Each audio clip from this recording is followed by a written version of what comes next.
ഇന്ന് ഒക്ടോബർ 23. ഏറ്റവും ലേറ്റസ്റ്റ് ആയിട്ടുള്ള കറണ്ട് അഫേഴ്സുമായി ജെഡിസ് കറണ്ട് അഫേഴ്സ്. ഓരോ ദിവസവും ഏറ്റവും ലേറ്റസ്റ്റ് ആയിട്ടുള്ള, അതായത് പത്രത്തിൽ വരുന്ന കോമ്പറ്റേറ്റീവ് എക്സാമിന് വരാൻ സാധ്യതയുള്ള പോയിന്റ്സ് ആണ് കറണ്ട് അഫേഴ്സ് ആയിട്ട് ജെഡിസ് കറണ്ട് അഫേഴ്സ് ഓരോ ദിവസവും നൽകാൻ ശ്രമിക്കുന്നത്. ഇന്ന് 6 ഹെഡിങ്സ്, അതുമായി ബന്ധപ്പെട്ട് 27 പോയിന്റ്സ് ആണ് ഇന്നത്തെ നമ്മുടെ കറണ്ട് അഫേഴ്സിലെ ഡിസ്കഷൻ.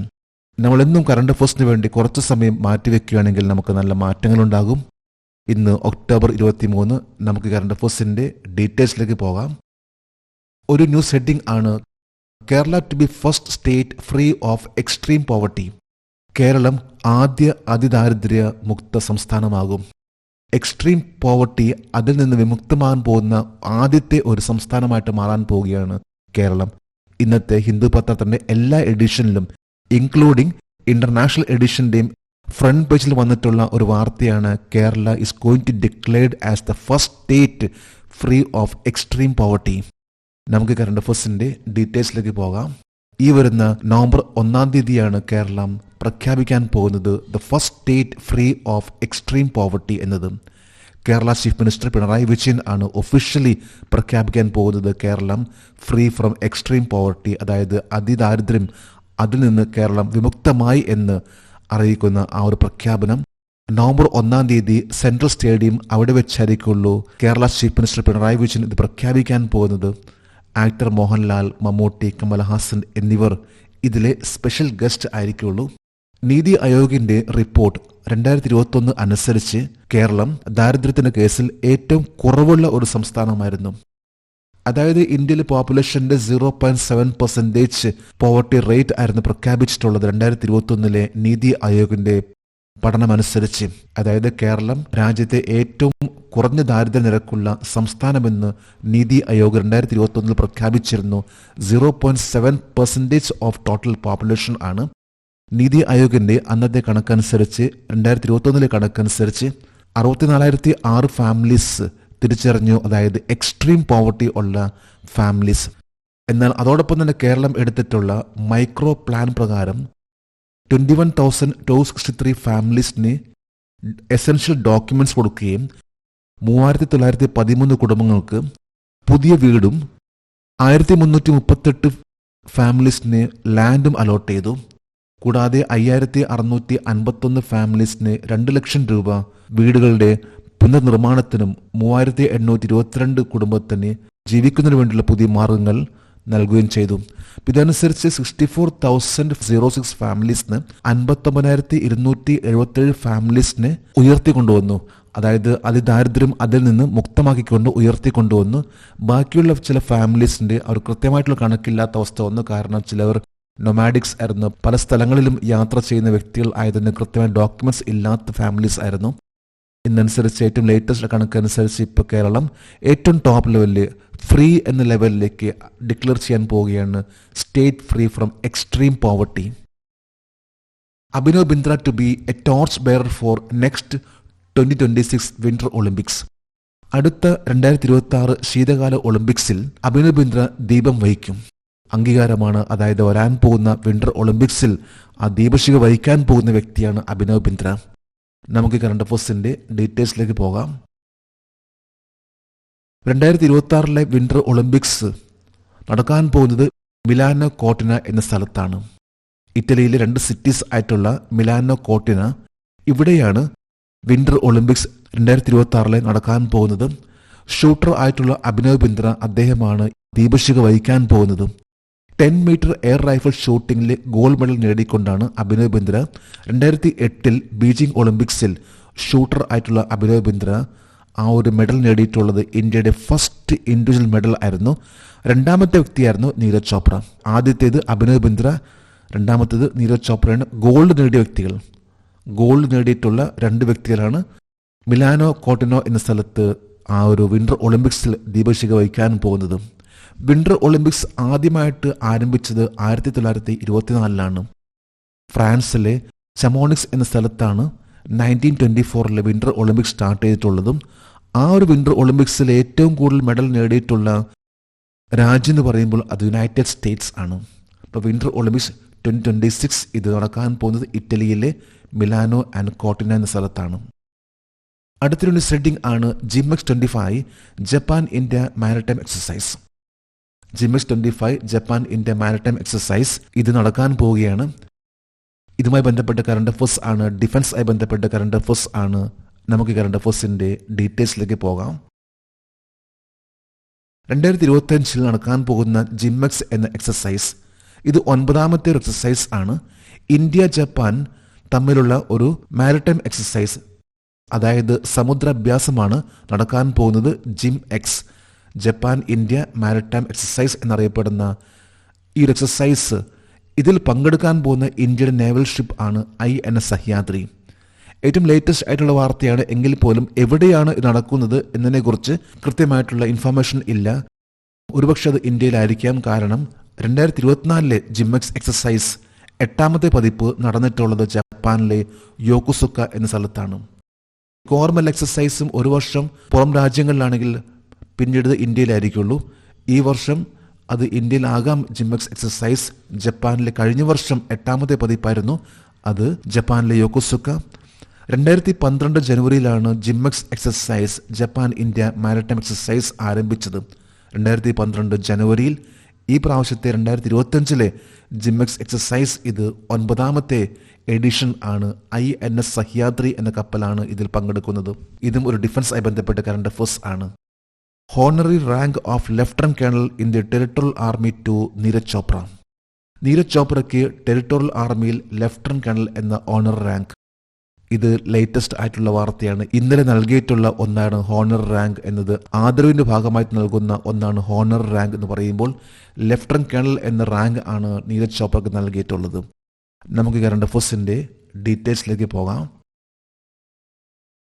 2025 ഒക്ടോബർ 22 തീയതിയാണ് ഇന്ത്യയുടെ പ്രൊഫഷണൽ ജാവലിൻ ത്രോവർ ആയിട്ടുള്ള നീരജ് ചോപ്രയ്ക്ക് ടെറിട്ടോറിയൽ ആർമിയിൽ ലെഫ്റ്റനന്റ് കേണൽ എന്ന പദവി നൽകിയിട്ടുള്ളത്. ലെഫ്റ്റനന്റ് കേണൽ എന്ന റാങ്ക് നൽകിയിട്ടുള്ളത് ഇതൊരു ഹോണററി റാങ്ക് ആണ്. ആദരവിൻ്റെ ഭാഗമായിട്ട് ബഹുമാനാർത്ഥം നൽകുന്ന ഒരു റാങ്ക് ആണ് ഹോണർ റാങ്ക്. ഇത് നൽകിയിട്ടുള്ളത് ടെറിട്ടോറിയൽ ആർമിയാണ്. 2025 ഒക്ടോബർ 22 തീയതി ഡിഫൻസ് മിനിസ്റ്റർ രാജ്നാഥ് സിംഗ് ആണ് ഈ ഒരു ഹോണർ റാങ്ക് നീരജ് ചോപ്രക്ക് നൽകിയിട്ടുള്ളത്. ആ ഒരു ചടങ്ങിൽ പങ്കെടുത്തിട്ടുള്ള വ്യക്തിയാണ് ഇന്ത്യൻ ആർമിയുടെ chief of army staff general Upendra Dwivedi. ഇപ്പോൾ ഇന്ത്യൻ ആർമിയുടെ ഇപ്പോഴത്തെ ചീഫ് ഓഫ് ആർമി സ്റ്റാഫ് ആണ് ജനറൽ ഉപേന്ദ്ര ദ്വിവേദി. അദ്ദേഹത്തിൻ്റെ പ്രസൻസിലാണ് defence minister Rajnath Singh lieutenant colonel എന്ന റാങ്ക് നീരജ് ചോപ്രക്ക് നൽകിയിട്ടുള്ളത് 22 തീയതി, അതായത് ഇന്നലെ. നീരജ് ചോപ്ര 2016 ഇന്ത്യൻ ആർമിയിൽ നായിബ് സുബേദാർ എന്ന റാങ്കിലാണ് ജോയിൻ ചെയ്തിട്ടുള്ളത്. അതായത് ഇത് ഇന്ത്യൻ ആർമിയിലെ ഒരു റാങ്ക് ആണ് നായിബ് സുബേദാർ. 4 രജ്പുത്താന റൈഫിൾസിലാണ് 2016 നായിബ് സുബേദാർ എന്ന റാങ്കിൽ നീരജ് ചോപ്ര ജോയിൻ ചെയ്തിട്ടുള്ളത്. അതിനുശേഷം അദ്ദേഹത്തിന്റെ പെർഫോമൻസിന്റെ അടിസ്ഥാനത്തിൽ പിന്നീട് അദ്ദേഹത്തിന് സുബേദാർ മേജർ എന്ന ലെവലിലേക്കുള്ള ആ റാങ്ക് വരെ എത്താൻ സാധിച്ചു. നീരജ് ചോപ്രയുടെ ഏറ്റവും വലിയ വിജയം എന്ന് പറയുമ്പോൾ 2020 ഒളിമ്പിക്സിൽ ഗോൾ നേടി, അതായത് 2ാമത്തെ വ്യക്തിയാണ് ഗോൾ നേടുന്നത്. വ്യക്തിപരമായിട്ടുള്ള ഇൻഡിവിജ്വൽ എന്ന ലെവലിൽ ഏറ്റവും ഫസ്റ്റ് ആദ്യമായിട്ട് വാങ്ങിച്ചിട്ടുള്ളത് അഭിനവ് ബിന്ദ്രയാണ്. ഷൂട്ടിങ്ങിൽ 2ാമത്തെ വ്യക്തിയാണ് ജാവലിൻ ത്രോയിൽ ഗോൾഡ് നേടുന്നത്. അത് കഴിഞ്ഞ് 2024 പാരീസ് ഒളിമ്പിക്സിൽ നീരജ് ചോപ്ര സിൽവർ മെഡൽ നേടി.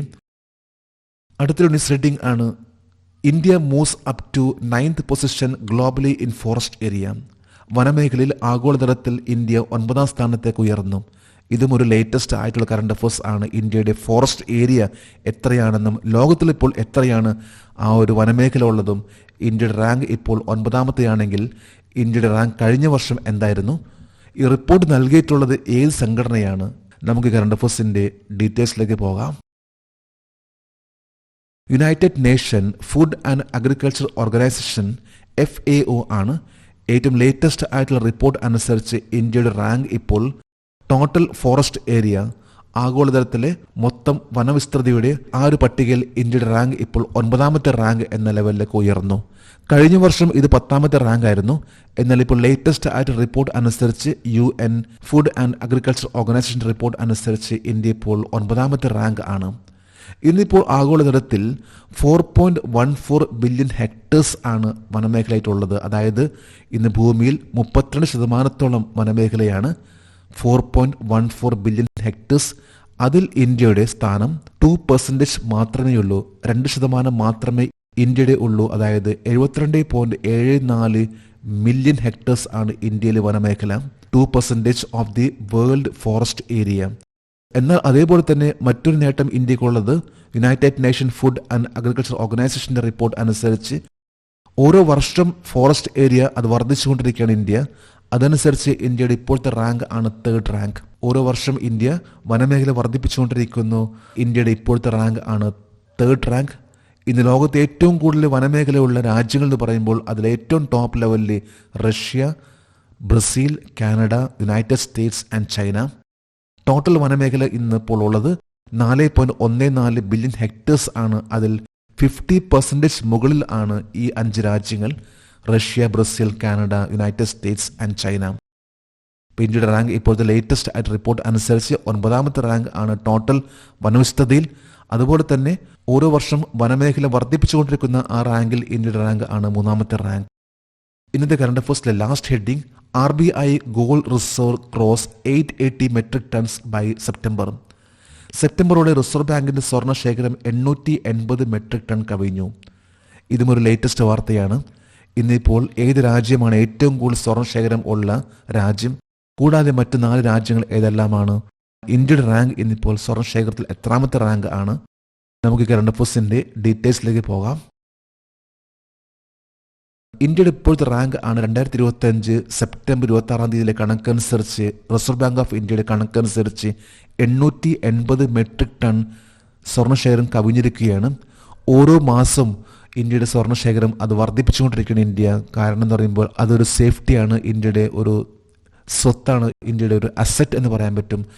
പണപ്പെരുപ്പെല്ലാം വന്നു കഴിഞ്ഞാൽ ഇന്ത്യക്ക് ഏറ്റവും കൂടുതലായിട്ട് ഇന്ത്യയുടെ ആ ഗോൾഡ് റിസർവ് ആണ് ഇന്ത്യക്ക് സഹായിക്കാൻ പോകുന്നത്. അതുകൊണ്ട് തന്നെ ഓരോ രാജ്യങ്ങളും എപ്പോഴും സ്വർണം അത് ശേഖരിച്ച് വെക്കാറുണ്ട്. കാരണം എന്ന് പറയുമ്പോൾ ഗ്ലോബലി അത് എവിടെയും അതിന് ഒരു വാല്യൂ ഉള്ളതുകൊണ്ട് മാത്രമാണ് ഏറ്റവും കൂടുതലായിട്ട് രാജ്യങ്ങൾ സ്വർണ്ണശേഖരം അത് വർദ്ധിപ്പിച്ചുകൊണ്ടിരിക്കുന്നത്. ഇന്ത്യയും അതുപോലെ തന്നെ സ്വർണ്ണശേഖരം ഓരോ വർഷം അത് വർദ്ധിപ്പിച്ചുകൊണ്ടിരിക്കുകയാണ്. യുണൈറ്റഡ് സ്റ്റേറ്റ്സ് ആണ് ഏറ്റവും കൂടുതലായിട്ട് സ്വർണ്ണശേഖരം ഉള്ളത്. അതായത് 8133.46 മെട്രിക് ടൺ ആണ്. ഏതാണ്ട് ഇന്ത്യ അതിൻ്റെ 10% മാത്രമേ വരുന്നുള്ളൂ. ഏറ്റവും ടോപ്പ് ലെവലിൽ നിൽക്കുന്ന രാജ്യം യുണൈറ്റഡ് സ്റ്റേറ്റ് ആണെങ്കിൽ 2ാം സ്ഥാനത്ത് ജർമ്മനി, 3ാം സ്ഥാനത്ത് ഇറ്റലി, ഫ്രാൻസ്, റഷ്യ എന്നീ രാജ്യങ്ങളാണ്.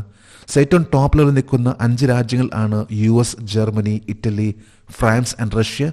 ഇന്ത്യയുടെ സ്ഥാനം ഇപ്പോൾ 7 അല്ലെങ്കിൽ 8 എന്ന ലെവലിൽ നിൽക്കുന്ന രാജ്യമാണ് ഇന്ത്യ. കൃത്യമായിട്ടുള്ള കണക്കില്ല എങ്കിൽ പോലും 7th or 8th ആണ് ഇന്ത്യയുടെ റാങ്ക് സ്വർണ്ണശേഖരത്തിൽ. 880 മെട്രിക് ടൺ ഇന്ത്യ കവിഞ്ഞിരിക്കുകയാണ് സ്വർണ്ണശേഖരത്തിൽ. ആദ്യമായിട്ട് ഇന്ത്യയിൽ സ്വർണം ഫസ്റ്റ് ഗോൾഡ് കോയിൻ നൽകിയ രാജാവാണ് ഇൻഡോ ഗ്രീക്ക് കിങ് ആയിട്ടുള്ള മെനന്ദർ. അദ്ദേഹം BC 2ാം നൂറ്റാണ്ടിലാണ് ഇൻഡോ ഗ്രീക്ക് കിങ് ആയിട്ടുള്ള മെനന്ദർ ആദ്യത്തെ ഗോൾഡ് കോയിൻ ഇന്ത്യയിൽ അത് ഇഷ്യൂ ചെയ്തിട്ടുള്ളത്, നൽകിയിട്ടുള്ളത്. എന്നാൽ ഒരു വലിയ ലെവലിൽ വലിയ തോതിൽ സ്വർണ്ണ നാണയം പുറത്തിറക്കിയ രാജാവാണ് കുഷാന രാജാവായിട്ടുള്ള വിമ കാഡ്ഫിസസ്. AD 95-127 വരെ ജീവിച്ചിരുന്ന രാജാവാണ് കുഷാന കിങ് വിമ കാഡ്ഫിസസ്. അദ്ദേഹമാണ് ലാർജ് സ്കെയിലിലെ ഗോൾഡ് കോയിൻസ് ഇന്ത്യയിൽ അദ്ദേഹം ഇഷ്യൂ ചെയ്തിട്ടുള്ളത്. അതിനു മുമ്പ് ആദ്യമായിട്ടാണെങ്കിൽ ഇൻഡോ ഗ്രീക്ക് കിങ് മെനന്ദർ ആയിരുന്നു 2nd century BCE. ഇപ്പം നമ്മളിന്ന് ഏറ്റവും ലേറ്റസ്റ്റ് ആയിട്ടുള്ള 27 പോയിന്റ്സ് ആണ് ഇവിടെ ഡിസ്കസ് ചെയ്തിട്ടുള്ളത്. കറണ്ട് അഫയേഴ്സും അതുമായി ബന്ധപ്പെട്ട ജനറൽ നോളജ് ആണ് ഇന്നിവിടെ നമ്മൾ ഡിസ്കസ് ചെയ്തിട്ടുള്ളത്.